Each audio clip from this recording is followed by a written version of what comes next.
এই চাকরিটাই হলো তার জীবনের কাল। কথায় আছে চোখের আড়াল মানেই মনের আড়াল, আর মনের আড়ালে গেলে সেখানে বাসা বাঁধে বিশ্বাসঘাতকতা।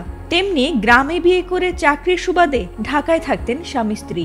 এরপর হঠাৎ এনজিওর চাকরির জন্য গ্রামে ফিরে যান। এরপর সেখানে যা ঘটেছে তা যেন নাটকের চেয়েও নাটকীয়।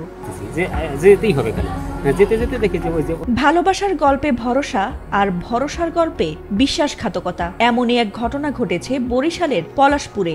গ্রামে গিয়ে ফোনে নিয়মিত কথা বলে স্বামীকে আশ্বস্ত রাখতেন স্ত্রী যেন সবকিছুই ঠিক আছে, কিন্তু অন্যদিকে এক যুবকের সঙ্গে প্রেমে মজে তাকে বিয়ে করে রীতিমতো সংসারও শুরু করে দিয়েছিলেন সেই নারী।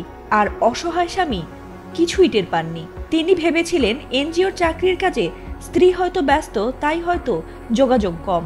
এই চাকরিটাই হলো তার জীবনের কাল। কিন্তু ধীরে ধীরে স্ত্রীর প্রতি সন্দেহ জন্ম নেয় স্বামীর মনে, আর শেষ পর্যন্ত সেই সন্দেহই সত্যি প্রমাণিত হয়। আর এলাকাবাসীর সহযোগিতায় স্ত্রীকে তার প্রেমিকের সঙ্গে হাতে নাতে ধরে ফেলেন তিনি। আর এমন ভিডিও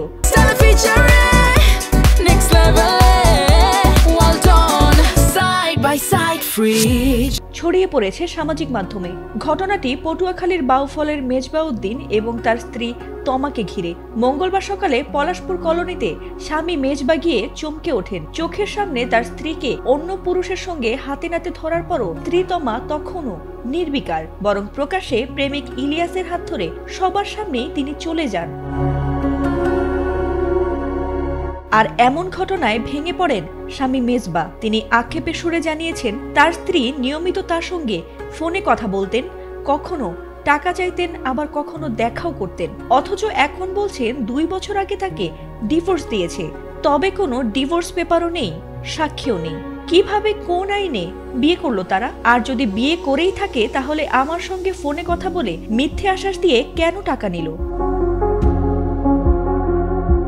অন্যদিকে তমার দাবি প্রথম স্বামীর সঙ্গে তার সম্পর্ক শেষ, তাই তিনি প্রেমিক ইলিয়াসকেই এখন স্বামী হিসেবে গ্রহণ করেছেন।